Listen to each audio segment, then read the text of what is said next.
Nous sommes en guerre. Le mot d'ordre est clair. Restez chez vous. Notre objectif n'est pas de sanctionner, mais d'en appeler à la responsabilité de tous. L'usage du masque en population générale n'est pas recommandé et n'est pas utile. Et vous savez quoi? Moi, je sais pas utiliser un masque.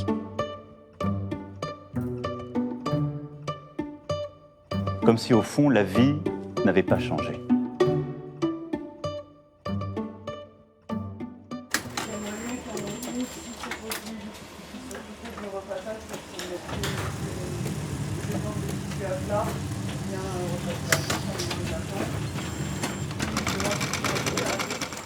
Quelques jours avant le confinement, c'était quand, le 17 mars? Ouais, le 17 mars, avec l'actualité, tout ça, Farida, elle s'est mise à fabriquer des masques pour les membres de l'association et puis pour la famille. Après, je suis tombée malade. J'ai été moi-même atteinte du Covid. J'ai été bloquée pendant 1 mois à la maison. Et Farida fait partie de ces personnes qui ont pris soin de moi pendant 1 mois. Mais en même temps, on discutait du travail, de l'association. On est une association de couture. On peut faire des trucs. Ça serait bien qu'on propose à la ville de Nantes de travailler ensemble et de fabriquer des masques pour distribuer aux Nantais. 5 minutes après, j'ai envoyé un message au maire de Nantes et puis au directeur qui m'a dit « On y va, mais est-ce que tu pourrais donner une dimension collective à ce projet ?» J'ai dit avec plaisir, au contraire, c'est génial. Et puis on a raccroché avec le maire de Nantes, et puis après j'ai appelé Zora de Style Alpaga, j'ai appelé, franchement, les premiers que j'ai appelés, c'est les premiers prénoms qui me sont venus à la tête. Et en particulier les associations de couture.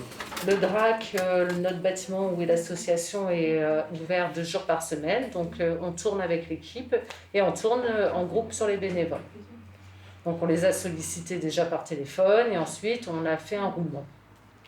On s'est mis à plusieurs pour écrire des consignes de sécurité, ce qui permet aussi, nous, de se répéter, ça c'est sûr, on se répète quand même souvent sur des consignes, mais d'avoir quand même des consignes assez claires, justement, entre le port du masque, les distanciations, le ménage, désinfecter son poste, etc.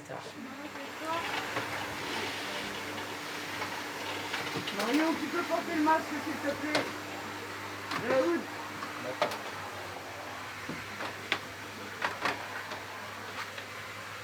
Donc la ville de Nantes a financé tout l'achat de la matière première, mais c'est nous qui avons acheté d'abord la matière première parce qu'on avait cette capacité de le faire, puisque Farida a un super réseau dans le monde industriel textile. En 3 jours, on a monté le projet. Donc ce qui a été très compliqué, c'était de trouver la matière première, puisque ça représentait entre 4 et 4 000 mètres de tissu, plus les 40 000 mètres d'élastique. Ça représentait quand même un gros sourcing à faire très vite et en temps de pénurie. Regarde le beau sac, il y a 3600 mètres d'élastique. Surtout ne pas ouvrir le sac. On est parti du modèle de masque à plis préconisé par la FNOR, qui lui normalement fait 20 cm sur 20 cm. Moi personnellement, j'ai décidé de faire 25 sur 20, comme ça nous fait un masque un peu plus couvrant. Au niveau des choix esthétiques, c'est pareil, on m'a dit oh là là, dis donc, c'est coloré ton affaire, et puis voilà, et puis il y a des dessins, et oui, et c'est un choix de ma part vraiment totalement délibéré et conscient. Moi je suis convaincue d'une chose, c'est que c'est la même chose que ce que je prône à l'atelier d'insertion, c'est que c'est faire du beau en se faisant du bien, quoi. Donc du coup, tu fais un bel objet, la personne qui le reçoit du coup est contente et ravie, elle se sent aussi respectée et elle peut aussi se retrouver dans cet objet. Donc c'est important, c'est pas parce que c'est un don à des personnes qui sont en situation précaire qu'on doit forcément être sur un objet qui soit mal fini ou qui soit pas beau.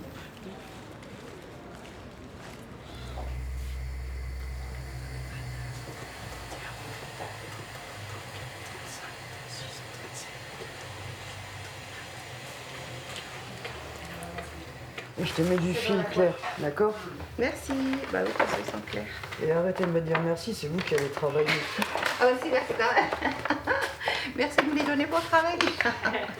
Entre les bénévoles qui nous demandent des kits de 50 masques et les bénévoles qui nous demandent des kits de 600 voire 1000 masques, là, on peut pas se tromper.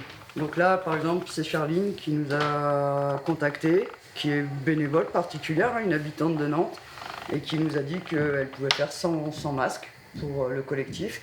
Donc on lui prépare sa petite enveloppe et qui va être livrée cet après-midi par un partenaire qui s'appelle Now Food, qui fait de la livraison de restauration à domicile. Et comme là en ce moment ils ont pas de travail, Guillaume, le responsable, m'a contacté.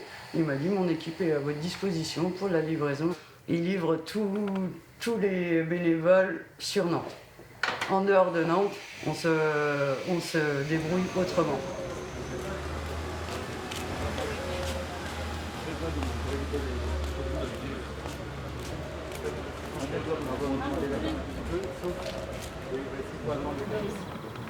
Salam alaikum. Salam. Je viens voir Rukia parce que je ramène les élastiques. Ça va? Bien? Alhamdoulilah. J'aimerais bien être à ta place en ayant contracté le virus. Comme ça, tu t'y es débarrassé. Voilà, moi je suis contente d'être là. À chaque fois, ça me touche parce que voilà, de culture et de tradition musulmane. Et je suis ravie de contribuer à ça. Donc la sœur, elle avait besoin encore d'élastique. Ouais. Et c'est pas la première fois. Juste pour te rappeler, tu nous as ramené la première vague de tissu, la deuxième et l'élastique. Voilà, voilà. On vous remercie tous, toute l'équipe. Salam alaikum. Ça va? Là, je vous en ai ramené. Coupé ou... Oui, il est coupé. Ah, vous l'avez découpé? Voilà. Donc, comme vous faites autour des oreilles, là, je vous ai donné 300 masques, d'accord? Que vous multipliez par 2. Ça fait 600 masques avec ça. D'accord? On est à la mosquée Salam et voilà, on est en train de faire des masques pour offrir à des gens pour les gens qui ont besoin ou le ressentent. Eh ben, on vous dérange pas plus longtemps. Salam alaikum. Bon courage.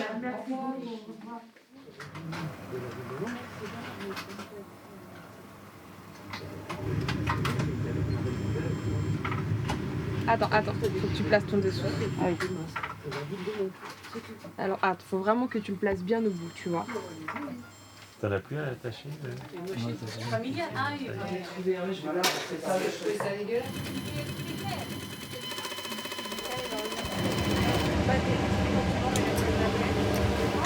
Elle essayait de franchement. Moi, j'aurais jamais listé ça. Allez Martine, arrête-toi et fais-nous le café. Non. Moi je compte. Ben non, je peux pas, je compte. Et j'ai fait un gâteau chocolat. Oh, mais moi je reste pas avec vous. De se retrouver, ça fait du bien. Hein. Oui. Moi je vis seule, je suis à la campagne, j'habite le Palais. Et donc c'est dur, hein, parce que c'est un petit bourg, mais c'est vraiment désert. C'est pas normal qu'on pallie au manque de l'État. Ça nous met en furie quand même. Moi je vois les gens de mon quartier qui viennent, me disent on n'a pas les moyens d'aller acheter pour 30 € de masques. C'est vrai que là j'ai pas très apprécié. Hein.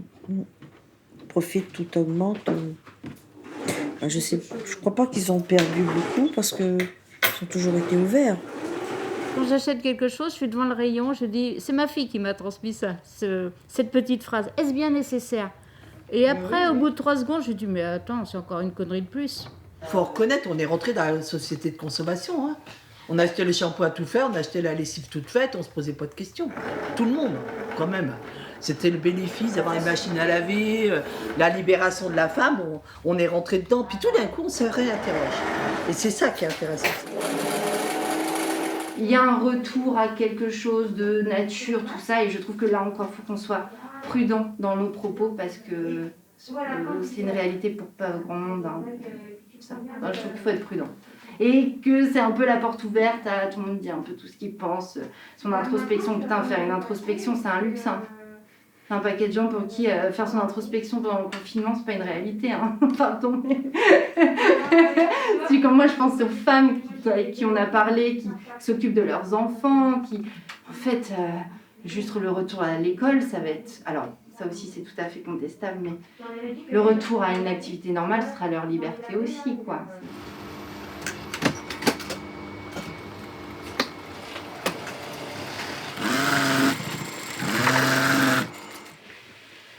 Là, les livreurs, ils vont récupérer d'autres masques. Donc la semaine prochaine, je pense qu'on va avoir un stock de plus de 1000 masques aux femmes en film.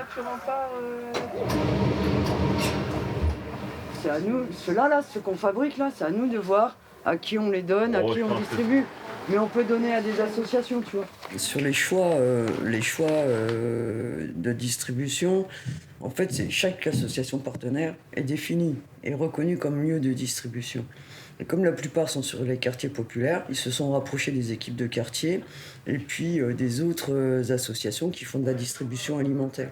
Donc ils disent, on fait une pierre deux coups, on fait de la distribution alimentaire aux précaires, donc en même temps on file les masques aux familles. Donc là, il y a des initiatives qui sont en train de se faire. Après, il y a des trucs spontanés, un peu comme j'ai fait avec Daniel. On sait que voilà, les précaires bénéficient du RSA et tout. Donc on sait que début du mois, on va à la poste, c'est pour aller retirer les allocations familiales ou sont en RSA.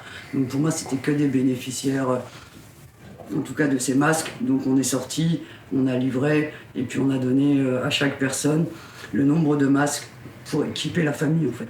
Et les gens, ils sont contents, ils sont ravis, parfois même étonnés de dire mais c'est gratuit, vous nous les donnez. Donc voilà. Après, je n'ai pas d'état d'âme, je refuse de donner des masques à ceux qui travaillent et qui peuvent s'en acheter. Après, quand je dis travail, ça dépend, voilà, parce qu'on peut travailler et être à temps partiel ou à mi-temps et faire des petits boulots comme la dame là, qui est venue, qui est animatrice, mais c'est pas ça qui fait le salaire.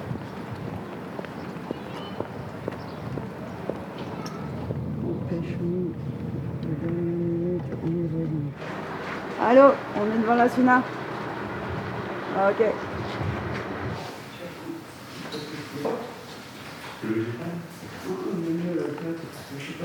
Voilà, on fabrique des masques pour les Nantais, en particulier les précaires sur les quartiers. Mais j'ai pensé à toi, j'ai pensé à vous. Et du coup, je disais à Emmanuel, s'il te plaît, va, René, au moins qu'on puisse protéger les anciens de la communauté. Voilà. Donc voilà, ça c'est le cadeau. Je vous en ai offert 100. Je te remercie. Moi, je vais les distribuer. Je vais organiser une distribution pour les personnes qui ne peuvent pas trop sortir et bouger. Parce que même à la fin du déconfinement, il y a des personnes âgées qui ont des petits soucis de santé et ils ne voudront pas bouger. Voilà, donc du coup, on ira leur porter. Comme ça, si jamais ils veulent sortir, ils auront ce qu'il faut. Moi, je te remercie, Richard. Ce rassemblement communautaire, c'est ça qui est important. Et effectivement, ça manque à tout le monde. Quoi. Il y en avait qu'un, et ben il est pour toi. Non, celui-là, de toute manière, il est un peu... Comment on va dire? Il est jetable. Il est jetable. Et en plus, il est jetable. Allez, hirondelle. Et je te laisse faire le reste. Hein? Attends, il y a les élastiques. Voilà, on le descend. C'est bien, J'ai des grandes oreilles, en plus, c'est pratique. C'est bon? Non, ça te convient? Attends, le deuxième élastique, il peut se mettre plus bas, c'est voilà. Ah, c'est parfait. Hein, c'est bien. Mettez les lunettes au-dessus et c'est parfait. Voilà les hirondelles. Les hirondelles. La paix. Voilà. Donc pour moi, c'était naturel qu'on aille protéger les aînés. Et puis Christophe Sauvé des gens du voyage, voilà, c'est pareil. Quand on a travaillé pendant 25 ans sur les luttes contre les discriminations, sur la laïcité, c'est des liens très forts qui se créent. Et c'est des liens qu'on casse pas, même si on se voit pas pendant 1 an, 2 ans, si on n'a pas travaillé ensemble pendant même 10 ans, on sait que quand on s'appelle, et surtout quand c'est de la solidarité, on est là. Voilà, ça offre ta 100 masques, on a pour adultes et pour les jeunes, d'accord? Donc je vais faire la distribution sur les terrains illicites, on dit comme ça, avec l'association Les Forces avec qui je travaille. D'accord, il n'y a aucun souci. Donc là, voilà, 100 masques. Ok, merci. Pour la communauté des gens du voyage, ce qui est très dur, c'est de ne pas pouvoir faire les marchés. Et donc moi j'attends le déconfinement, mais ça va être une crise économique catastrophique pour toutes les familles. Oui, pour tout le monde, c'est vrai. Mais tout le monde, mais il y a des populations qui vont pas s'en remettre, quoi. Ils vivent que de ça, en fait. Ben oui, c'est ça. Et pour l'instant, les marchés, c'est fini. Et jusqu'à quand Parce qu'on n'est pas dans les produits de première nécessité. Donc c'est ça. Donc ça peut durer jusqu'en juin, ça. Tu sais, les marchés ici de Bellevue, majoritairement ici sur votre marché de Bellevue, il y a des gens du voyage. Oui, il y a plein. Légumes, fruits ou... Non, nous on n'est pas dans l'alimentaire parce qu'on est en caravane, on peut pas stocker. Mais si l'État est pas là et qu'il est là que pour la répression, parce qu'il y a les deals, machin et tout. Ok, là il est dans son rôle de régalien. Mais sur la question de l'intervention sociale, du social. Il n'y a rien, il n'y a pas de médiateur, il n'y a pas d'éducateur, on n'a pas de... Voilà, il manque des choses, Donc, si l'État n'est pas là, Et puis en plus, les discours sont contradictoires, les gens regardent, s'informent, ils savent ce qui se passe. Et ben on prend les choses en main. Bon, par contre, comment ça se passe? Donc c'est lavable 30 fois. Ouais, au moins. Là, j'ai un stock. 2 € pièce. N'hésitez pas. J'habite au Perret. Eh frérot, ils donnent des masques sur la place commerçante. Gratuitement. T'as des frères, des sœurs? Va en prendre pour eux. C'est gratos. En tout cas, moi, de ce que j'ai vu, ça s'est fait naturellement. Vraiment naturellement. Les gens, ils se sont pas posé de questions. Là, autour des masques, il y a des mamans qui disaient « Enfin, on va pouvoir respirer, on va pouvoir sortir un petit peu, on va pouvoir être utile. » Et en fait, c'était le fait de se sentir inutile qui les gênait. C'est de dire « Mais qu'est-ce qu'on peut faire? Qu'est-ce qu'on peut faire pour notre quartier ?» Et du coup, ils se sont proposés. Là, j'ai eu encore des coups de fil. Mimoun, elle est partie tout à l'heure, mais elle veut prendre des masques pour coudre chez elle, mais elle n'a pas de fer à repasser. Je suis obligée de lui trouver un fer à repasser, donc je ne sais pas comment on va faire, mais quitte à ce que je lui prête le mien, c'est pas le souci. Mais on trouve toujours les moyens de pouvoir répondre. Et après, je ne peux pas répondre à tout le monde. Là, j'ai encore une liste d'attente de couturiers, mais j'ai déjà 250 couturiers. Donc voilà, les 15 000 masques qui seront faits avant le 24 mai. On aura parié en plus parce qu'il y a plein de collectifs et on aura gagné le pari. En tout cas, ça, j'en suis sûre. Parce que franchement, quand je vois la mobilisation, les associations, tout ça, tout le monde est partant. Donc c'est top. Je suis un peu fatiguée, excusez-moi.